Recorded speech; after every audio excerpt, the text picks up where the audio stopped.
నమస్కారం. ఈరోజు మనం మహానాడు గురించి తెలుసుకుందాం. ఇది కేవలం ఒక రాజకీయ సమావేశం కాదు, ఒక పెద్ద పండుగ. అయితే ఒక రాజకీయ సభను ఇలా పండుగలా ఎందుకు జరుపుకుంటారో ఎప్పుడైనా ఆలోచించారా? మహానాడు అనేది తెలుగుదేశం పార్టీ వార్షిక సమావేశం. ఇది వారి కార్యకర్తలందరికీ ఒక గొప్ప భావోద్వేగంతో కూడిన వేడుక. ఇక్కడే భవిష్యత్ ప్రణాళికలు రచిస్తారు. నాయకత్వాన్ని బలపరిచి ప్రజాబలాన్ని భారీగా సమీకరించడం దీని ప్రధాన ఉద్దేశ్యం. ఈ సంప్రదాయం వెనుక ఒక బలమైన చరిత్ర ఉంది. ముఖ్యంగా పార్టీ వ్యవస్థాపకుడి జ్ఞాపకాలను ఇక్కడ స్మరించుకుంటారు. పార్టీ పెట్టినప్పటినుంచి ప్రతి సంవత్సరం మే నెలాఖరులో ఈ కార్యక్రమాన్ని నిర్వహించడం ఒక ఆనవాయితీగా వస్తోంది. ప్రముఖ నటుడు, మాజీ ముఖ్యమంత్రి అయిన పార్టీ వ్యవస్థాపకుడు ఎన్టీఆర్ జయంతిని పురస్కరించుకుని ఈ వేడుకను ఘనంగా చేస్తారు. ఇది కేవలం సెంటిమెంట్ కాదు సుమా. పార్టీ వ్యూహాలకు, క్షేత్రస్థాయి బలానికి ఇదొక పవర్ హౌస్ లాంటిది. అగ్రనాయకుల నుండి సాధారణ కార్యకర్తల వరకు అందరినీ ఈ మహానాడు ఒకే తాటిపైకి ఎలా తెస్తుందో చూడండి. కార్యకర్తలే పార్టీకి నిజమైన నాయకులు అనే మూల సూత్రంపైనే ఈ సమావేశాలు ప్రధానంగా నడుస్తాయి. అలాగే ఇది పార్టీ అత్యున్నత నిర్ణయాధికార వేదిక. ఇక్కడే భవిష్యత్ రాజకీయ వ్యూహాలను, ఎజెండాలను ఖరారు చేస్తారు. ఇక్కడ ఆసక్తికరమైన విషయమేంటంటే, ఇటు రాజకీయ వ్యూహానికి, అటు సాంస్కృతిక పండుగకు మధ్య ఉండే అద్భుతమైన సమతుల్యత. జాతీయ పార్టీలకు భిన్నంగా తెలుగువారి ఆత్మగౌరవం అనే నినాదమే దీనికి అసలైన పునాది. ప్రసంగాలు, తీర్మానాలు పూర్తిగా తెలుగులోనే జరగటం వల్ల ప్రజల భావోద్వేగాలతో ఇది మరింత బలంగా ముడిపడి ఉంటుంది. తెలుగు ప్రజలకు జాతీయ స్థాయిలో ఒక శక్తివంతమైన ప్రాంతీయ స్వరాన్ని అందించడమే ఈ వేదిక ప్రధాన లక్ష్యం. రెండు తెలుగు రాష్ట్రాల ప్రగతి, అలాగే జాతి నిర్మాణంలో వారి చేసిన కృషిని కూడా ఇక్కడ తప్పక చర్చిస్తారు. వీటితో పాటు భవిష్యత్తు కోసం పార్టీలో కొత్తతరం నాయకత్వాన్ని తయారు చేయడంపై వీరు ప్రత్యేక దృష్టి పెడతారు. నమస్కారం. ఒక ప్రాంతీయ పార్టీ అసలు జాతీయ రాజకీయాలను, అలాగే దేశ మౌలిక సదుపాయాల అభివృద్ధిని ఎలా ప్రభావితం చేసిందో ఈరోజు మనం ఈ విశ్లేషణలో చూడబోతున్నాం. ఇక్కడ మనం కేవలం ఆధారాలను బట్టి మాత్రమే ఒక నిష్పాక్షికమైన విశ్లేషణ చేద్దాం. అసలు ఈ మార్పులు ఎలా జరిగాయో స్పష్టంగా అర్థం చేసుకుందాం. సరేనా? ఓకే, ఇక ఏమాత్రం ఆలస్యం చేయకుండా టాపిక్లకు వెళ్దాం. ఈ విశ్లేషణలో మనం ప్రధానంగా 5 అంశాలను కవర్ చేయబోతున్నాం. అవేంటంటే: 1. రాజకీయాల్లో నూతన చైతన్యం. 2. సంక్షేమ పాలనకు శ్రీకారం. 3. ఈ గవర్నెన్స్ మరియు ఆర్థిక సంస్కరణలు. 4. టెలికాం, జాతీయ రహదారుల అభివృద్ధి. ఫైనల్గా 5. నదుల అనుసంధానం. మొదటి విభాగం: రాజకీయాల్లో నూతన చైతన్యం. పాలన పట్ల నాయకుల దృక్పథాన్ని, ఆ ఫోకస్ని ఎన్టీఆర్ గారు ప్రజల వైపు ఎలా మార్చారో మనమిక్కడ తటస్థంగా పరిశీలిద్దాం. రాజకీయమంటే కేవలం అధికారం చెలాయించడం కాదు, ప్రజలిచ్చిన ఆ అధికారాన్ని వారి అభివృద్ధికే వినియోగించడం. భలే ఉంది కదో ఈ మాట. ఈ ఒక్క ఆలోచనా విధానమే అప్పట్లో రాజకీయ నాయకులను నేరుగా ప్రజల గడప దగ్గరకు తీసుకువెళ్లేలా చేసింది. ఇక్కడ ఒక ఇంట్రెస్టింగ్ పాయింట్ ఏంటంటే, మన భారతదేశ రాజకీయ సంస్కృతిలో వచ్చిన ఈ దశల వారీ మార్పు ఎన్టీఆర్ గారు అప్పట్లో చేపట్టిన చైతన్య యాత్ర స్ఫూర్తితోనే దేశవ్యాప్తంగా రథయాత్రలు, పాదయాత్రలు ఊపందుకున్నాయి. నాయకత్వం నేరుగా ప్రజల గడప వద్దకు వెళ్లే ఒక సరికొత్త ట్రెండ్కి ఇది గట్టి పునాది వేసింది. ఇక రెండవ విభాగం: సంక్షేమ పాలనకు శ్రీకారం. ఈ ప్రాంతీయ స్థాయిలోని సోషల్ రీఫార్మ్స్ యావత్ దేశం దృష్టిని ఎలా ఆకర్షించాయో ఇప్పుడు చూద్దాం. పేదవాడికి పట్టెడన్నం పెట్టగలిగిన నాడే దేశానికి నిజమైన స్వాతంత్ర్యం. వినడానికి చాలా పవర్ఫుల్గా ఉంది గదా? ఖచ్చితంగా ఈ బలమైన భావన నుంచే అప్పట్లో ఆ ఫేమస్ ₹2 కిలో బియ్యం స్కీమ్ పుట్టుకొచ్చింది. సో ఇక్కడ మనం ముఖ్యంగా గమనించాల్సింది ఈ పథకాలు సృష్టించిన ఇంపాక్ట్. ఈ ₹2 కిలో బియ్యం పథకంతో పాటు పరిపాలనను ప్రజలకు మరింత చేరువ చేసిన మండల వ్యవస్థ కానీ, లేదా మహిళలకు ఆస్తిలో సమాన హక్కు కల్పించడం కానీ, దేశవ్యాప్తంగా సామాజిక, పాలనాపరమైన మార్పులకు ఇవి ఎలా దారితీశాయో మనం స్పష్టంగా గమనించవచ్చు. మూడవ విభాగం: ఈ గవర్నెన్స్, అలాగే ఆర్థిక సంస్కరణలు. నారా చంద్రబాబు నాయుడు గారి కాలంలో అడ్మినిస్ట్రేషన్కి టెక్నాలజీని ఎలా జోడించారో ఇప్పుడు ఈ ఆధారాల ద్వారా పరిశీలిద్దాం. ముందుగా ఈ సంపద సృష్టి లేదా వెల్త్ క్రియేషన్ అనే కాన్సెప్ట్ గురించి మాట్లాడుకోవాలి. సమర్థవంతమైన ఆర్థిక విధానాలే నిజాయితీగల రాజనీతులకు దారితీస్తాయని నమ్మి ఎంతోమంది ఆర్థికవేత్తలను, పారిశ్రామికవేత్తలను ఆకర్షించిన అద్భుతమైన విధానమిది. దేశాన్ని సరికొత్త ఆర్థిక వ్యవస్థల వైపు నడిపించిన ఒక టర్నింగ్ పాయింట్గా ఆధారాలు దీన్ని పేర్కొంటున్నాయి. మరొక ముఖ్యమైన విషయమేంటంటే, మూలాల ప్రకారం పాలనలో సాంకేతికతను వాడుతూ దేశంలో ఫస్ట్ టైం ఈ గవర్నెన్స్కు నాంది పలికిన ఘనత చంద్రబాబు నాయుడు గారికే దక్కుతుంది.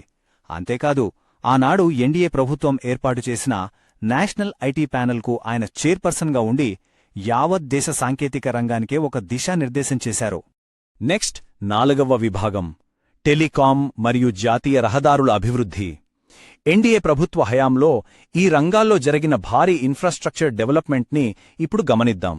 అసలు ఈ టెలికాం విప్లవం ఎలా జరిగిందో చూస్తే 1996 వరకు కేవలం బీఎస్ఎన్ఎల్దే గుత్తాధిపత్యం. అయితే 1997లో చంద్రబాబు నాయుడు గారి నేతృత్వంలోని కమిటీ అప్పటి ప్రధాని వాజ్పేయి గారికి ఒక కీలకమైన సలహా ఇచ్చింది. అదేంటంటే ప్రైవేట్ సంస్థలను కూడా ఇందులో అనుమతించాలని. అప్పుడే ఈ ట్రై ఏర్పాటు జరగటం, అలానే ధీరుభాయ్ అంబానీకిచ్చిన సలహాలు, ఇవన్నీ కలిపి ఈరోజు మనందరి చేతుల్లో స్మార్ట్ ఫోన్లుండే స్థాయికి ఈ రంగాన్ని తీసుకొచ్చాయి. ఇక్కడ ఒక బ్యూటిఫుల్ కంపారిజన్ చూడొచ్చు. పాతకాలపు ఫండింగ్కి కొత్తగా వచ్చిన పీపీపీ అంటే పబ్లిక్ ప్రైవేట్ పార్ట్నర్షిప్ మోడల్కి మధ్య ఉన్న తేడా. కేవలం ఆ కొద్దిపాటి ప్రభుత్వ నిధుల మీదే ఆధారపడకుండా ప్రైవేట్ భాగస్వామ్యంతో బెస్ట్ క్వాలిటీ రోడ్లు నిర్మిస్తే జర్నీ బావున్నప్పుడు ప్రజలు కూడా టోల్ ఫీజ్ కట్టడానికి వెనుకాడరు అన్నది ఇక్కడ మెయిన్ పాయింట్. మూలాల ప్రకారం చూస్తే ఆ సలహా ఇచ్చిన రిజల్ట్ ఏంటో తెలుసా? అదే స్వర్ణ చతుర్భుజి లేదా గోల్డెన్ క్వాడ్రిలేటరల్ ప్రాజెక్ట్. పీపీపీ విధానం ద్వారా దేశం నలుదిక్కులా నేషనల్ హైవేస్ని భారీగా విస్తరించే ఈ మెగా ప్రాజెక్ట్ను అప్పటి కేంద్ర ప్రభుత్వం సక్సెస్ఫుల్గా స్టార్ట్ చేసింది. సో ఇదంతా విన్నాక ఒక ఇంట్రెస్టింగ్ క్వశ్చన్ రాకమానదు. దశాబ్దాలుగా కేవలం కలగానే మిగిలిపోయిన నదుల అనుసంధానం అసలు వాస్తవ రూపం ఎలా దాల్చింది?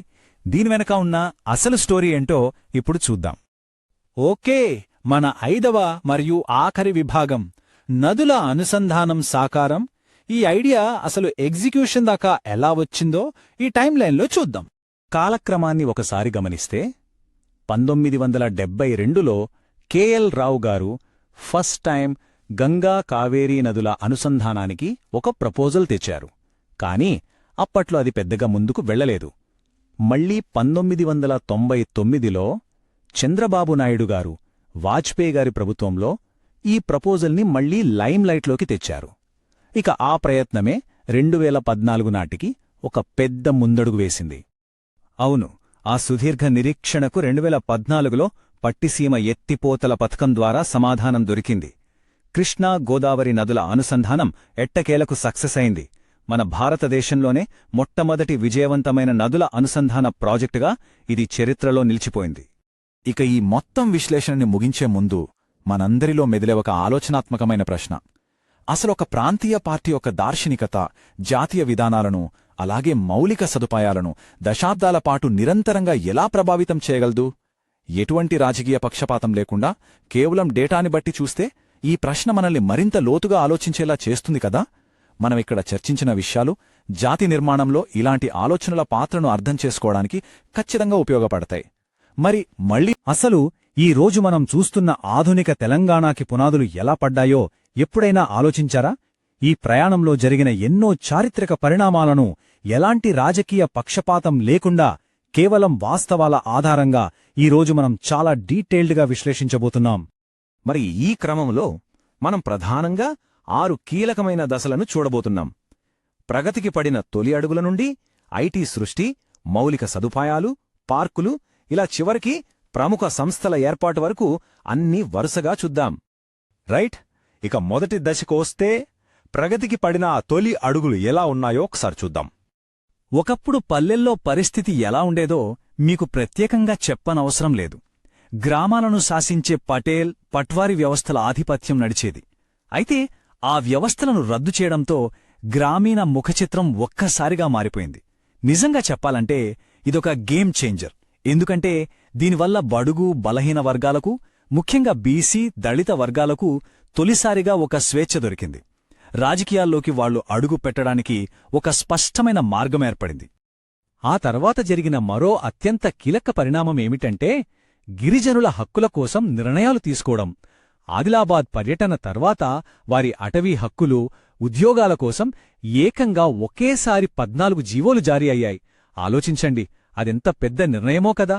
అలాగే అప్పట్లో మహబూబ్ నగర్ లాంటి కరువు జిల్లాల్లో ఉపాధి లేక జనం వలసలు వెళ్లిపోయే పరిస్థితి. దానికి అడ్డుకట్ట వేయడానికి ప్రియదర్శిని జూరాల, నెట్టెంపాడు లాంటి ప్రాజెక్టులకు అప్పుడే బలమైన పునాది పడింది. ఇక మన రెండో విభాగానికి వద్దాం. అవే సామాజిక మరియు సాంస్కృతిక సంస్కరణలు. 1980ల నాటి ముఖచిత్రాన్ని ఒక్కసారి ఊహించుకోండి. సాంస్కృతికంగా ఎన్నో గొప్ప మార్పులు వచ్చాయి. ఒకవైపు తెలుగు విశ్వవిద్యాలయం, లలితా కళా తోరణం లాంటి కట్టడాలు మొదలయ్యాయి. మరోవైపు స్థానికేతరులను వెనక్కి పంపించేందుకు 1985లో ప్రసిద్ధ జీవో 610ను తీసుకువచ్చారు. ఇకపోతే మనందరికీ తెలిసిన ట్యాంక్ బండుపై విగ్రహాలు, హుస్సేన్ సాగర్ మధ్యలో ఆ భారీ బుద్ధుని విగ్రహం కూడా ఆ కాలంలోనే వెలిశాయి. ఇంకో ఆసక్తికరమైన విషయమేంటంటే, గౌలీగూడలో ఓ పాత రేకల షెడ్డులా ఉన్న బస్టాండును పూర్తిగా మార్చేసి ఆసియాలోనే పేరుగాంచిన మహాత్మాగాంధీ బస్స్టేషన్ ఇమ్లీబన్ కట్టింది కూడా అప్పుడే. కేవలం కట్టడాలే కాదు సుమా, పెరుగుతున్న నగల అవసరాలకు తగ్గట్టుగా అప్పుడే భారీ రోడ్ల విస్తరణ కూడా మొదలైంది. హుస్సేన్ సాగర్ నుండి ఖైరతాబాద్ వరకు, పంజాగుట్ట నుండి సికింద్రాబాద్ వరకు, అలాగే అటు కూకట్పల్లి నుండి చార్మినార్ వరకు ఇలా నగరం నలుమూలలా రోడ్లను వెడల్పు చేశారు. భవిష్యత్తులో నగరానికి ఈ రోడ్లు ఎంత అవసరమో అప్పుడే గుర్తించటం నిజంగా గొప్ప ప్లానింగ్ కదూ. రైట్. ఇప్పుడు మనం మూడో విభాగానికొచ్చేద్దాం. అదే సైబరాబాద్ మరియు ఐటీ సృష్టి. ఇదైతే మనందరికీ బాగా కనెక్ట్ అయ్యే టాపిక్. ఒక పెద్ద ప్రణాళిక అసలు అంచెలంచెలుగా ఎలా అమలైందో చూస్తే ఆశ్చర్యం వేస్తుంది. మొదటి దశలో విజన్ 2020 అనే ఒక సుదూర లక్ష్యాన్ని పెట్టుకున్నారు. ఆ తర్వాత కేవలం హైదరాబాద్, సికింద్రాబాద్ మాత్రమే కాకుండా వాటి పక్కనే అత్యాధునికమైన సైబరాబాద్ను క్రియేట్ చేశారు. మూడో దశలో యువతకి వేలాది ఉద్యోగాలు ఇచ్చే హైటెక్ సిటీ, సైబర్ సిటీల నిర్మాణం జరిగింది.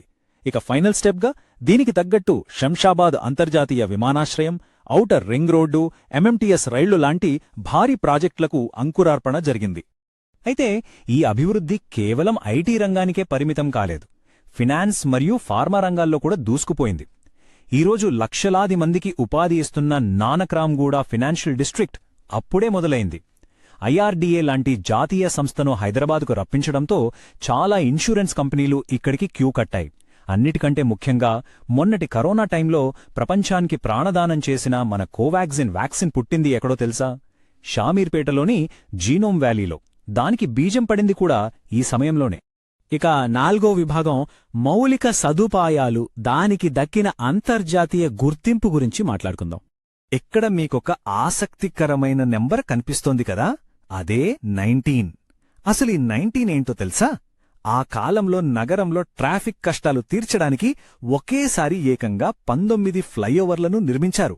అవును, మీరు విన్నది నిజమే. అంత స్పీడ్గా మౌలిక సదుపాయాలను తీసుకురావడమంటే మామూలు విషయం కాదు. It's a brilliant move. ఇలా ఎప్పుడైతే నగరం మారుతూ వచ్చిందో ప్రపంచం దృష్టి మనమీద పడింది. Bill gates, bill Clinton, Tony Blair లాంటి ప్రపంచస్థాయి నాయకులు హైదరాబాద్కు వరుస కట్టారు. దీంతో మైక్రోసాఫ్ట్, విప్రో లాంటి టెక్ దిగ్గజాలు, అలాగే ఐఎస్బీ, ట్రిపుల్ ఐటీ లాంటి టాప్ ఎడ్యుకేషనల్ ఇన్స్టిట్యూట్స్ ఇక్కడ కొలువుదిలే. దీనివల్ల ఒక సామాన్యమైన డిగ్రీ చదివిన యువతకు కూడా హైదరాబాద్ వస్తే చాలు, ఈజీగా జాబ్ వస్తుందనే ఒక భరోసా ఏర్పడింది. సరే, ఇప్పుడు 5వ అంశం చూద్దాం. అవే క్రీడలు, పచ్చదనం మరియు పార్కులు. ఒక నగరం ఎదగడమంటే కేవలం ఐటీ కంపెనీలు, ఆఫీసులో మాత్రమే కాదు కదా, స్పోర్ట్స్ కూడా ముఖ్యమే. అందుకే గచ్చిబౌలి, కోట్ల విజయభాస్కరెడ్డి, సరూర్ నగర్ లాంటి ఇంటర్నేషనల్ లెవెల్ స్టేడియాన్లు కట్టారు. అంతేనా, అప్పట్లో జాతీయ క్రీడలు, ఆఫ్రో ఏషియన్ క్రీడలు ఎంత గ్రాండ్గా జరిగాయో చాలామందికి ఇంకా గుర్తే ఉంటుంది. మరో గొప్ప విషయం ఏమిటంటే, ఈరోజు మనకి ఒలింపిక్స్లో పతకాలు తెచ్చిపెడుతున్న పీవీ సింధు లాంటి క్రీడాకారులు తయారైన పుల్లెల గోపీచంద్ అకాడమీకి స్థలం కేటాయించి ప్రోత్సహించింది కూడా ఇక్కడే.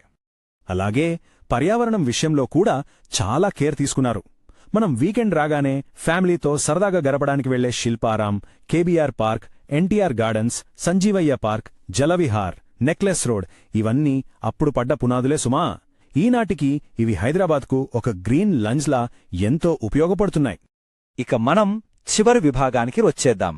అదే ప్రముఖ విద్య మరియు వాణిజ్య సంస్థలు. ఇక్కడున్న ఈ వివరాలు చూస్తే మీకే అర్థమవుతుంది ఒక సమగ్రమైన అభివృద్ధి కోసం ఎన్ని రకాల సంస్థలేర్పడ్డాయో. విద్యాపరంగా మౌలానా ఆజాద్ యూనివర్సిటీ దగ్గర్నుండి ట్రిపుల్ ఐటీ వరకు, అలాగే ఐటీ పరంగా మైక్రోసాఫ్ట్, ఇన్ఫోసిస్, మైండ్స్పేస్ లాంటివి ఏర్పాటయ్యాయి. ఇవి మాత్రమే కాకుండా సామాన్యుల కోసం ఈ సేవా కేంద్రాలు, నగరానికి కృష్ణా తాగునీరు, గాంధీ ఆస్పత్రి ఆధునికీకరణ లాంటి ఎన్నో పబ్లిక్ యుటిలిటీస్ కూడా ఒకే ప్రణాళికలో భాగమయ్యాయి. ఫైనల్గా ఒక చిన్న ఆలోచన. పటేల్ పట్వారీ వ్యవస్థల రద్దు స్థాయి నుంచి మొదలుపెడితే ఈనాటి హైటెక్ సిటీ, గ్లోబల్ ఇన్వెస్ట్మెంట్ల దాకా జరిగిన ఈ చారిత్రక ప్రయాణం ఆధునిక తెలంగాణను ఎలా షేప్ చేసిందంటారు? ఒక్కసారి ఆలోచించండి. వాస్తవాలను, చరిత్రను ఇలా నిష్పాక్షికంగా విశ్లేషించడం వల్ల ఏ పునాదుల మీద ఈనాటి ఈ అభివృద్ధి నిర్మితమైందో మనకి చాలా స్పష్టంగా అర్థమవుతుంది కదా. ఆంధ్రప్రదేశ్లోని 13 ఉమ్మడి జిల్లాలో జరిగిన మౌలిక సదుపాయాల అభివృద్ధిని వివరిస్తున్న ఒక ఆసక్తికరమైన డాక్యుమెంట్ను డీకోడ్ చేయబోతున్నాం. ఎవరి పక్షం వహించకుండా కేవలం డాక్యుమెంట్లో ఉన్న వాస్తవాలను, లెక్కలను మాత్రమే ఉన్నది ఉన్నట్లుగా చూద్దాం. ఇక్కడ సమాచారం చాలా పెద్దది కాబట్టి దీన్ని సింపుల్గా అర్థం చేసుకోవడానికి ఒక ఆర్డర్ ఫాలో అవుదాం. పరిచయంతో మొదలుపెట్టి రాయలసీమ, కోస్తాంధ్ర, ఉత్తరాంధ్రాల మీదుగా వెళ్తూ లాస్ట్లో కన్క్లూజన్కొద్దాం. ఈ భౌగోళిక క్రమంలో చూస్తే డేటా ఈజీగా అర్థమవుతుంది. రైట్, ఇక ఏమాత్రం ఆలస్యం చేయకుండా అసలు విషయంలోకే వెళ్ళిపోదాం. ముందుగా నివేదిక పరిచయం. ఈ రిపోర్ట్ చెప్తున్న అసలు పాయింట్ ఏంటంటే, అభివృద్ధి అనేది ఎక్కడా కూడా ప్రాంతీయ లేదా కుల వివక్ష లేకుండా రాష్ట్రం మొత్తం వికేంద్రీకరించబడింది అని. మరి ఈ మాటని ప్రూవ్ చేయడానికి డాక్యుమెంట్లో ఎలాంటి డేటా ఇచ్చారో, ఏ ప్రాజెక్టులని చూపించారో ఇప్పుడు మనం ఒక్కొక్కటిగా చూద్దాం. రెండవ విభాగం, రాయలసీమ ప్రగతి. మరి ఈ ప్రాంతంలో నీటిపారుదల, ఇండస్ట్రీస్ పరంగా రిపోర్ట్ ఏం చెబుతోందో చూద్దాం. ఇక్కడొక ఇంట్రెస్టింగ్ టైమ్లైన్ ఉంది, గమనించారా? చిత్తూరు జిల్లాలో ఎడ్యుకేషన్, హెల్త్, ఇరిగేషన్ ఎలా డెవలప్ అయ్యాయో ఇది చెప్తోంది. 1983లో పద్మావతి మహిళా యూనివర్సిటీ స్థాపనతో మొదలై ఆ తర్వాత తిరుమలలో నిత్యానదానం, బర్డ్ హాస్పిటల్, స్విమ్స్ ఏర్పాటయ్యాయి. అలాగే 1989 నాటికే హంద్రీనీవా, గాలేరు నగరి లాంటి సాగునీటి ప్రాజెక్టులకి పునాది పడిందని ఈ రిపోర్ట్ స్పష్టం చేస్తోంది. ఇప్పుడు మనం ఒక క్రేజీ ఫ్యాక్ట్ చూద్దాం. రాష్ట్రం మొత్తంలో ఉన్న విండ్ పవర్ అంటే పవన విద్యుత్ కెపాసిటీలో అక్షరాల 75% ఒక్క అనంతపురం జిల్లాలోనే ఉందట. నమ్మశక్యంగా లేదు గదా. దీంతోపాటు కియా మోటార్స్, 1000 కోట్ల సోలార్ ప్రాజెక్ట్సు ఇవన్నీ అనంతపురం ముఖచిత్రాన్నే మార్చేశాయని డాక్యుమెంట్ వివరిస్తోంది. ఇక కర్నూలు, కడప జిల్లాల ట్రాక్ రికార్డ్ చూస్తే ఇన్ఫ్రాస్ట్రక్చర్, కల్చర్ రెండూ వైపుల డెవలప్మెంట్ జరిగిందట. కర్నూలులో ప్రపంచంలోనే 3వ అతిపెద్ద సోలార్ పార్క్ ఏర్పాటు మరియు కేవలం 18 నెలల్లోనే ఓర్వకల్లు ఎయిర్పోర్ట్ నిర్మాణం పూర్తి చేయడం. నిజంగా ఇది కొన్ని సిటీల్లో ఫ్లైఓవర్ల నిర్మాణం కంటే ఫాస్ట్ అన్నమాట. అలాగే కడప నీటి కష్టాలు తీర్చడానికి ఔకు టన్నల్, ఒంటిమిట్ట రామాలయం అభివృద్ధి గురించి కూడా ఇక్కడ ప్రముఖంగా ప్రస్తావించారు. నెక్స్ట్, కోస్తాంధ్ర డెవలప్మెంట్, రాజధాని నిర్మాణం, నదుల అనుసంధానం, పారిశ్రామిక హబ్ల గురించి ఈ సెక్షన్లో చూద్దాం. ఈ డేటా నిజంగా అద్భుతంగా ఉందండి. 2 జిల్లాల మధ్య ఉన్న ఇండస్ట్రియల్ వేరియేషన్ని ఇది పర్ఫెక్ట్గా చూపిస్తోంది. ఒకవైపు నెల్లూరు జిల్లాలో 56 భారీ పరిశ్రమలతో ఏకంగా 42,000 కోట్లకు పైగా పెట్టుబడులొస్తే, మరోవైపు చిత్తూరు జిల్లా కంప్లీట్గా ఎలక్ట్రానిక్స్, మొబైల్స్ తయారీ కేంద్రంగా మారి దాదాపు 24,000 మందికి ఉద్యోగాలిచ్చిందని ఈ పోలిక ద్వారా మనకు అర్థమవుతోంది. మరి గోదావరి జిల్లాల సంగతేంటి? ఇక్కడ రిపోర్ట్ 100% అనే పదాన్ని గట్టిగా హైలైట్ చేస్తోందే. తూర్పుగోదావరిలోని 1069 పంచాయతీల్లో 100% ఎల్ఈడీ లైటింగ్ పూర్తయితే, పశ్చిమ గోదావరి జిల్లా ఏకంగా 100% గ్యాస్, కరెంట్ కనెక్షన్లతో రాష్ట్రంలోనే మొదటి ఓడీఎఫ్ అంటే బహిరంగ మల విసర్జన రహిత జిల్లాగా నిలిచిందని ఇందులో ఉంది. అలాగే పోలవరం ప్రాజెక్టు పనులు 70% పూర్తయ్యాయనే క్లెయిమ్ కూడా ఇక్కడ మనం గమనించాలి. ఇప్పుడు గుంటూరు, కృష్ణా జిల్లాలకు వద్దాం. ఇక్కడ మొత్తం ఫోకస్ అంతా ఎడ్యుకేషన్, ఐటీ ఇంకా క్యాపిటల్ మీద ఉందన్నమాట. అమరావతి రాజధాని ప్రాంతంలో 9,000 కోట్ల రూపాయల పనులు జరిగాయని డాక్యుమెంట్ చెప్తోంది. హెచ్సిఎల్ సహా 60కి పైగా ఐటీ కంపెనీలు, ఎయిమ్స్, విఐటి లాంటి పెద్ద పెద్ద యూనివర్సిటీలు ఇక్కడకు వచ్చాయి. ఇక కృష్ణా డెల్టాను కాపాడడానికి పట్టిసీమ ద్వారా నీళ్లు తీసుకురావడం అనేది ఇక్కడి మరో ప్రధాన ప్రాజెక్ట్. ప్రకాశం జిల్లా గురించి చాలా సింపుల్గా టు ది పాయింట్గా ఇచ్చారు. ఏపీపీ సినార్మిస్ పేపర్ మిల్లు, దొనకొండ పారిశ్రామిక పార్కు ఏర్పాటు గురించి ప్రస్తావించారు. ముఖ్యంగా ఇక్కడ పాల ఉత్పత్తిదారుల సంస్థను మళ్లీ బ్రతికించడం, అలాగే ఫ్లోరైడ్ రక్కసిని తరిమికొట్టడానికి వెలిగొండ ప్రాజెక్టు లాంటివి సొసైటీకి ఎలా ఉపయోగపడ్డాయో ఈ డేటా వివరిస్తోంది. ఇక 3వ దశ, ఉత్తరాంధ్ర ప్రాజెక్టులు, టెక్నాలజీ, హెల్త్, ఇరిగేషన్ ఈ 3 సెక్టార్స్లో రిపోర్ట్ ఏం చెప్తోందో చూద్దాం. విశాఖ అనగానే మనకు ఏకదం ఐటీ, మెడికల్ టెక్ గుర్తొచ్చేలా ఇక్కడ డెవలప్మెంట్ జరిగిందని పత్రం వివరిస్తోంది. మిలేనియం ఐటీ టవర్, రుషికొండలో ఫిన్టెక్ టవర్, ఇవి విశాఖను ఐటీ హబ్గా ఎలా మార్చాయో డాక్యుమెంట్ హైలైట్ చేస్తోంది. వీటికి తోడు దేశంలోనే మొట్టమొదటి MedTech zone, IIM, petroleum university ఇవన్నీ ఆ ప్రాంత రూపురేఖలనే మార్చేశాయని చెప్పొచ్చు. ఉత్తరాంధ్రలోని కొన్ని దీర్ఘకాలిక సమస్యల పరిష్కారం కోసం వేసిన స్టెప్స్ కూడా ఇక్కడ మనం చూడొచ్చు. దశాబ్దాల తరబడి ఆగిపోయిన తోటపల్లి ప్రాజెక్టును విజయనగరంలో పూర్తి చేయటం ఒక స్టెప్ అయితే, శ్రీకాకుళంలో వంశధార, నాగావళి నదుల అనుసంధానం రెండో స్టెప్. అన్నింటికంటే ముఖ్యంగా ఉద్దానంలో కిడ్నీ వ్యాధి గ్రస్తుల కోసం 62 డయాలిసిస్ కేంద్రాలు ఏర్పాటు చేయటం ఇదొక గొప్ప ప్రాణరక్షక చర్యగా ఇందులో చాలా క్లియర్గా ఉంది. చివరికి మనం ఈ డాక్యుమెంట్ ముగింపు దశకు వచ్చేశాం. సో మనం ఇప్పటిదాకా చూసిన ఈ డాక్యుమెంట్ చెప్తున్న పాయింట్ ఒకటే: ప్రాంతీయ అభివృద్ధి, మౌలిక సదుపాయాల వికేంద్రీకరణ. కానీ ఇక్కడ మనం ఆలోచించాల్సిన ఒక ముఖ్యమైన ప్రశ్నతో ఈ ఎక్స్ప్లెయినర్ను ముగిద్దాం. ఈ రిపోర్ట్లో చెప్పిన ఈ చారిత్రక మౌలిక సదుపాయాల పునాదులు భవిష్యత్తులో మన రాష్ట్ర ఆర్థిక అవసరాలను నిజంగా ఏ స్థాయిలో తీరుస్తాయి? భవిష్యత్తు సవాళ్లను ఎదుర్కోవడానికి ఈ పునాదులు సరిపోతాయా? ఈ ప్రశ్న నారా లోకేష్ అఫీషియల్ వెబ్సైట్ అలాగే వాళ్ల ప్లాట్ఫామ్ ఇచ్చిన డీటెయిల్స్ ని బేస్ చేసుకుని ఆయన ఎడ్యుకేషన్, పాలిటిక్స్లోకి ఎంట్రీ, ఆయన తెచ్చిన స్కీమ్స్ గురించి ఎలాంటి పొలిటికల్ బయాస్ లేకుండా తెలుసుకుందాం. వాళ్లు చెప్పిన నాయకత్వ లక్షణాలు, క్షేత్రస్థాయి పర్యటనలు, టెక్నాలజీని వాడిన విధానాలు ఎలా ఉన్నాయో ఇప్పుడు మనం డీటెయిల్గా పరిశీలిద్దాం. సరే, ఇక ఆలస్యం చేయకుండా టాపిక్లోకి వెళ్ళిపోదాం. ఈరోజు మనం 5 మెయిన్ పాయింట్స్ కవర్ చేయబోతున్నాం. ఆయన ఎడ్యుకేషన్ ఫౌండేషన్స్, ఫస్ట్ టైం మినిస్టర్గా చేసిన పనులు, యువగళం పాదయాత్ర, ప్రజా దర్బార్ ఇనిషియేటివ్, ఫైనల్గా ప్రస్తుతం ఆయనకున్న బాధ్యతలు, భవిష్యత్తు విజన్ ఏంటో చూసేద్దాం. ముందుగా మొదటి దశ అయిన ఆయన ఎడ్యుకేషన్ అలాగే ఆయన పొలిటికల్ ఎంట్రీకి పడిన పునాదుల గురించి తెలుసుకుందాం. అఫీషియల్ వెబ్సైట్లో ఉన్న డేటా చూస్తే ఆయన ఎడ్యుకేషన్ అంతా వరల్డ్ టాప్ యూనివర్సిటీల్లో జరిగింది. 2000 నుంచి 2004 వరకు కార్నెగీ మెల్లన్ యూనివర్సిటీలో మేనేజ్మెంట్ ఇన్ఫర్మేషన్ సిస్టమ్స్ చదివారు. ఆ తర్వాత 2006 నుంచి 2008 టైంలో స్టాన్ఫోర్డ్ యూనివర్సిటీ నుంచి ఫైనాన్స్, మార్కెటింగ్, ఆపరేషన్స్లో ఎంబీఏ కంప్లీట్ చేశారు. ఎప్పుడైతే ఈ టెక్ అండ్ మేనేజ్మెంట్ స్కిల్స్తో 2014లో టీడీపీ జనరల్ సెక్రటరీగా బాధ్యతలు తీసుకున్నారో అప్పుడే ఆయన పొలిటికల్ కెరియర్కి, ఆర్గనైజేషనల్ వర్క్కి ఒక సాలిడ్ ఫౌండేషన్ పడిందని వాళ్ల ప్లాట్ఫామ్ చెప్తోంది. ఇక నెక్స్ట్, ఆయన మొదటిసారి మినిస్టర్గా ఉన్న 2017-2019 టైంలో రూరల్ డెవలప్మెంట్కి, ఐటీకి మధ్య ఒక బ్రిడ్జ్లా ఎలా పనిచేశారో చూద్దాం. ఇది నిజంగా ఒక అద్భుతమైన ఉదాహరణ అని చెప్పొచ్చు. ఒకేసారి 2 డిఫరెంట్ పోర్ట్ఫోలియోస్ని బ్యాలెన్స్ చేస్తూ ఊళ్లల్లో సమస్యలకి టెక్నాలజీతో సొల్యూషన్స్ వెతికారు. రూరల్ డెవలప్మెంట్ సైడ్ చూస్తే జలవాణి లాంటి వాటర్ మేనేజ్మెంట్ సిస్టమ్స్, పారదర్శకత కోసం డిజిటల్ పంచాయతీలు తీసుకొచ్చారు. దానికి ప్యారలల్గా ఐటీ శాఖ ద్వారా రియల్ టైమ్ గవర్నెన్స్, కొత్త టెక్ హబ్లు సెటప్ చేయడం, ఈ సేవలను ఊరువాడలా విస్తరించడం లాంటివి చేశారు.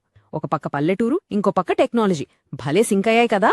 ఇక్కడే మనం ఒక స్పెసిఫిక్ నంబర్ గురించి మాట్లాడుకోవాలి. 70 కోట్ల రూపాయలు.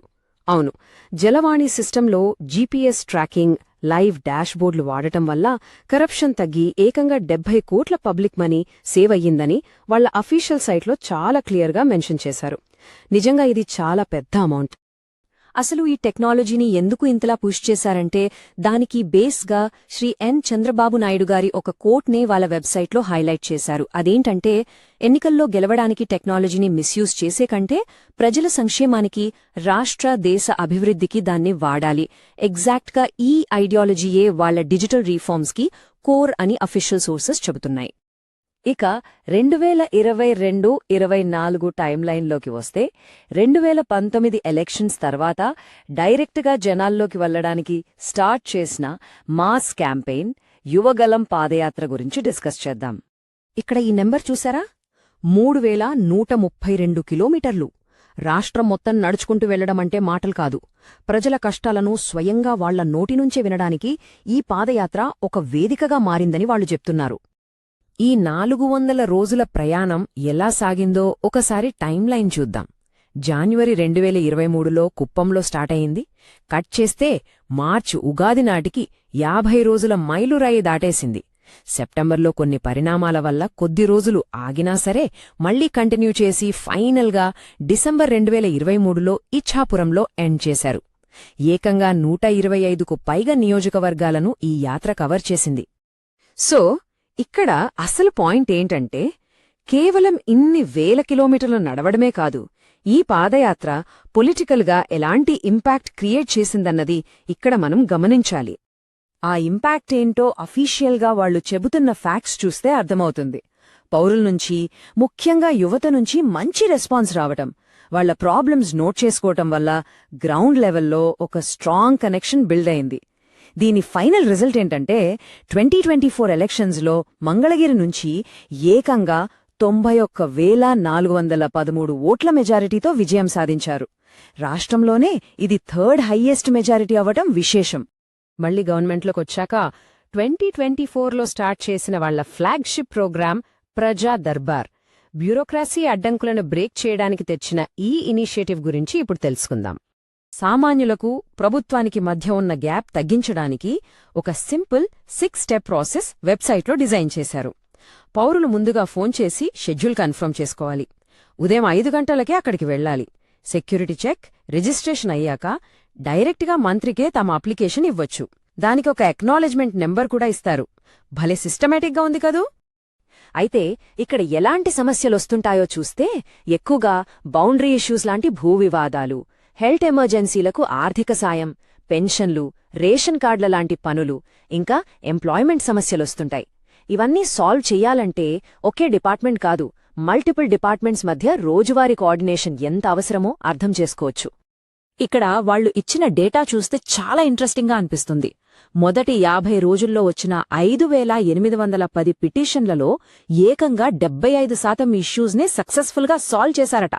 ఈ ఫిగర్స్ చూస్తుంటే డైరెక్ట్ గవర్నెన్స్ ఎలా పనిచేస్తోందో వాళ్ల ప్లాట్ఫామ్ చాలా కాన్ఫిడెంట్గా చెప్తోంది. సరే, ఇక నెక్స్ట్ టాపిక్కి మూవ్ అవుదాం. ప్రస్తుతం ఆయన రోల్స్ ఏంటి, ఇది భవిష్యత్తుకి ఎలా ఉపయోగపడుతుందో చూద్దాం. ప్రస్తుతం ఆయన చేతిలో 4 కీలకమైన శాఖలున్నాయి. హెచ్ఆర్డీ ద్వారా ఎడ్యుకేషన్లో మార్పులు తీసుకురావడం, దానికి తోడు IT, electronics, real time governance, ఇలా ఈ పోర్ట్ఫోలియోస్ అన్నీ చూస్తుంటే ఎడ్యుకేషన్ని డిజిటల్ ట్రాన్స్ఫర్మేషన్తో లింక్ చేయడానికి ఎంత ఇంపార్టెన్స్ ఇస్తున్నారో మనకు స్పష్టంగా తెలుస్తోంది. వాళ్ల ఫైనల్ టార్గెట్ అంతా ఈ విజన్ 2030 చుట్టూనే తిరుగుతోంది. సింపుల్గా చెప్పాలంటే మంచి ఎడ్యుకేషన్, టెక్నాలజీ లీడర్షిప్, బోల్డెడన్ని ఉద్యోగ అవకాశాలు, వీటితో ఆంధ్రప్రదేశ్ని ఇండియాకే సిలికాన్ వ్యాలీలా ఒక నాలెడ్జ్ ఎకానమీగా మార్చాలన్నదే వాళ్ల విజన్ అని అఫీషియల్ సోర్సెస్ వివరిస్తున్నాయి. సో ఫైనల్గా ఒక ప్రశ్నతో ముగిద్దాం. గ్రౌండ్ లెవెల్లో జనం మధ్య తిరగటం ఒక ఎత్తైతే, హై టెక్నాలజీతో, డేటాతో పరిపాలన చేయటం ఇంకో ఎత్తు. ఈ రెండింటి కాంబినేషన్ నిజంగానే రాబోయే రోజుల్లో ఒక కొత్త ట్రెండ్ సెట్ చేస్తుందా? ఏదేమైనా ఈ 2 విభిన్నమైన విధానాలు భవిష్యత్తు పాలనను ఎలా మారుస్తాయో చూడటం ఖచ్చితంగా ఆసక్తికరమే. ఒక రాష్ట్ర భవిష్యత్తును సరిగ్గా డిజైన్ చేయాలంటే ఒకవైపు ప్రజల కనీసావసరాలు తీరుస్తూనే మరోవైపు ఫ్యూచర్ జనరేషన్స్ కోసం ఎలాంటి పునాదులు వేయాలి, సరిగ్గా ఈ పాయింట్నే ఈ విజన్ డాక్యుమెంట్లో క్లియర్గా పొందుపరిచారు. ఇక లేట్ చేయకుండా డైరెక్ట్గా విషయంలోకి వెళ్ళిపోదాం. ఈ భారీ 44 అంశాల ఎజెండాని మనం ఈజీగా అర్థం చేసుకోవడానికి ఒక 6 ప్రధాన భాగాలుగా చూద్దాం. అవేంటంటే 1 సంక్షేమం, భద్రత, 2 వ్యవసాయం, సాగునీరు, 3 మౌలిక వసతులు, 4 పరిశ్రమలు, ఐటీ, 5 విద్య, ఆరోగ్యం, మహిళా సాధికారత, మరియు చివరిగా భవిష్యత్ విజన్ 2047. ఓకే, మొదటి విభాగం సంక్షేమం, సామాజిక భద్రత. ఇక్కడ ప్రధాన ఉద్దేశమేంటంటే అసలు ఏ అభివృద్ధి జరగాలన్నా ముందుగా సామాన్యులకు ఒక కనీస భరోసా ఉండాలి కదా. దాన్ని ఎలా ప్లాన్ చేసేలా చూద్దాం. ఇక్కడ మెన్షన్ చేసిన పథకాలు ప్రజల రోజువారీ జీవితాలకు చాలా దగ్గరగా ఉంటాయి. ఉదాహరణకు అన్న క్యాంటీన్ల ద్వారా కేవలం 5 రూపాయలకే భోజనం పెట్టడం, అలాగే మహిళలకు ఉచిత బస్సు ప్రయాణం. ఇవి సామాన్యులకు ఎంత ఫైనాన్షియల్ రిలీఫ్ ఇస్తాయో మనం అర్థం చేసుకోవచ్చు. వీటితో పాటుగా సూపర్ 6, ఎన్టీఆర్ భరోసా పెన్షన్లు, పిల్లల చదువుల కోసం తల్లికి వందనం, ఉచిత గ్యాస్ సిలిండర్ల కోసం దీపం పథకం, ఇవన్నీ కూడా కుటుంబాలకు ఒక బలమైన సేఫ్టీ నెట్లాగా పనిచేస్తాయి. ఇక్కడ ఒక ఇంట్రెస్టింగ్ విషయం గమనించారా? ఈ విజన్ డాక్యుమెంట్లో ఒక పర్ఫెక్ట్ బ్యాలెన్స్ కనిపిస్తోంది. ఒకవైపు ప్రజలకు సంక్షేమ ఫలాలు పంచుతూనే ఇంకోవైపు రాష్ట్ర మౌలిక వసతుల అభివృద్ధికి కూడా ఈక్వల్ ఇంపార్టెన్స్ ఇచ్చారు. అంటే కేవలం ఉన్న రీసోర్సెస్ పంచడమే కాదు, రేపటి కోసం ఆస్తులు క్రియేట్ చేయాలన్నది ఈ వ్యూహమన్నమాట. ఇక రెండవ విభాగం వ్యవసాయం మరియు సాగునీటి ప్రాజెక్టులు. మన రాష్ట్ర ఆర్థిక వ్యవస్థకు వెన్నెముక లాంటి వ్యవసాయ రంగాన్ని బలోపేతం చేయడానికి ఎలాంటి స్టెప్స్ తీసుకుంటున్నారో చూద్దాం. వ్యవసాయం బాగుండాలంటే ముందుగా కావాల్సిందేంటి? నీరు కదా. అందుకే పోలవరం, పట్టిసీమ, ఇంకా హంద్రీనీవా లాంటి భారీ ప్రాజెక్టులపై ప్రత్యేక దృష్టి పెట్టారు. ఇవి కేవలం కాలువలు తవ్వడం కాదు, ప్రతి నీటి బొట్టును సమర్థవంతంగా వాడుకొని కరువును జయించి ఫార్మర్స్ లైఫ్ని స్టేబుల్ చేయాలన్నది ఇక్కడ మెయిన్ టార్గెట్. వాటర్ ఫెసిలిటీతో పాటు రైతులకు డైరెక్ట్ సపోర్ట్ కూడా చాలా అవసరం. అందుకే అన్నదాత సుఖీభవ లాంటి డైరెక్ట్ ఫైనాన్షియల్ సపోర్ట్, వ్యవసాయానికి 9 గంటల ఉచిత కరెంట్ అందిస్తున్నారు. అలాగే soil health cards, micro irrigation, పండిన పంట పాడవకుండా కోల్డ్ స్టోరేజ్ చైన్స్, ఇలా అగ్రికల్చర్ని పూర్తిగా మోడర్నైజ్ చేసే ప్లాన్స్ ఇందులో చాలానే ఉన్నాయి. మూడవ విభాగం మౌలిక వసతులు మరియు అమరావతి రాజధాని నిర్మాణం. రాష్ట్ర భవిష్యత్తుకు అవసరమైన ఫిజికల్ అలాగే డిజిటల్ ఫౌండేషన్స్ గురించి ఇప్పుడు మాట్లాడుకుందాం. పరిపాలన ఫాస్ట్గా జరగడానికి రియల్ టైమ్ గవర్నెన్స్ అంటే ఆర్టీజీఎస్ అనే సిస్టమ్ని తీసుకొస్తున్నారు. ఇది ఎలా పనిచేస్తుందంటే ఏపీ ఫైబర్ నెట్ ద్వారా ప్రతి ఇంటికి ఇంటర్నెట్ ఇచ్చి దాన్ని ఈ డేటాబేస్డ్ ఆర్టీజీఎస్కి లింక్ చేస్తారు. అప్పుడేమవుతుంది? పౌరుల సమస్యలు చాలా పారదర్శకంగా క్షణాల్లో పరిష్కారమవుతాయి. అది e governance power. Physical infrastructure విషయానికి వస్తే అమరావతిని ఒక గ్రీన్ఫీల్డ్ పీపుల్స్ క్యాపిటల్గా మళ్లీ వేగంగా నిర్మించడం, స్మార్ట్ సిటీ ప్రాజెక్టులు, విశాఖ చెన్నై ఇండస్ట్రియల్ కారిడార్ ఇక్కడ చాలా కీలకం. వీటితో పాటు మనకున్న పెద్ద కోస్ట్ లైన్ని వాడుకోవడానికి సాగర్మాల ద్వారా పోర్ట్లు, లాజిస్టిక్ హబ్లను డెవలప్ చేస్తున్నారు. ఇవన్నీ భారీగా పెట్టుబడులను ఆకర్షించడానికి బాగా హెల్ప్ అవుతాయి. ఇక 4వ విభాగం పరిశ్రమలు, ఐటీ రంగ అభివృద్ధి. జాబ్స్ క్రియేట్ చేయడానికి, స్టేట్ ఎకానమీ గ్రో అవ్వడానికి ఇవి చాలా చాలా ఇంపార్టెంట్. డిజిటల్ ట్రాన్సాక్షన్స్ రోజురోజుకు పెరుగుతున్న ఈ కాలంలో విశాఖపట్నాన్ని ప్రత్యేకంగా ఒక ఫిన్టెక్ వ్యాలీగా మార్చాలనేది ఒక అద్భుతమైన ఐడియా. రాష్ట్రాన్ని ఒక నాలెడ్జ్ బేస్డ్ ఎకానమీగా అంటే జ్ఞానాధారిత ఆర్థిక వ్యవస్థగా తీర్చిదిద్దడంలో ఈ ఫైనాన్షియల్ టెక్నాలజీ హబ్ ఒక గేమ్ చేంజర్ అవుతుంది. ఇండస్ట్రీస్ పరంగా చూస్తే ఫ్యూచర్ అంతా ఎలక్ట్రానిక్స్ అలాగే ఎలక్ట్రిక్ వెహికల్స్ అంటే ఈవీలు, బ్యాటరీలదే కదా. సరిగ్గా అక్కడే ఈ డాక్యుమెంట్ ఫోకస్ చేస్తోంది. స్పెషల్ ఎకనామిక్ జోన్స్, ఐటీ హబ్లు, ఇంకా ఇంటర్నేషనల్ లెవెల్లో ఎంఎస్ఎంఈ పార్ట్నర్షిప్స్ ద్వారా ప్రపంచస్థాయి ఉద్యోగావకాశాలు మన దగ్గరే సృష్టించాలనేది మెయిన్ ఎజెండా. 5వ విభాగం విద్య, ఆరోగ్యం మరియు మహిళా సాధికారత. బిల్డింగ్స్, రోడ్లు మాత్రమే కాదు, హ్యూమన్ క్యాపిటల్ అంటే మానవ వనరుల అభివృద్ధి కూడా మనకు అంతే ఇంపార్టెంట్. మహిళల ఫైనాన్షియల్ ఇండిపెండెన్స్ కోసం డ్వాక్రా సంఘాలకు వడ్డీలేని రుణాలు, పసుపు కుంకుమ లాంటివి ప్రవేశపెట్టారు. హెల్త్ పరంగా ఎన్టీఆర్ వైద్య సేవ, మారుమూల పల్లెలకు టెలిమెడిసిన్ సేవలు అందిస్తున్నారు.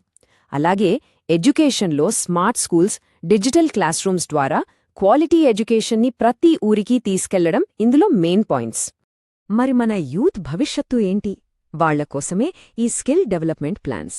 ఏపీ స్కిల్ డెవలప్మెంట్ కార్పొరేషన్తో పాటు కొత్తగా స్కిల్ యూనివర్సిటీలు తీసుకురాబోతున్నారు.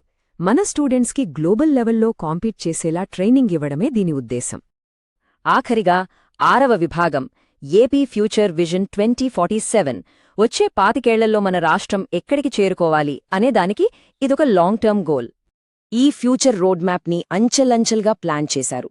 ఫస్ట్ స్టెప్లో artificial intelligence, drone technology, deep tech రీసెర్చ్పై ఫోకస్ చేస్తారు.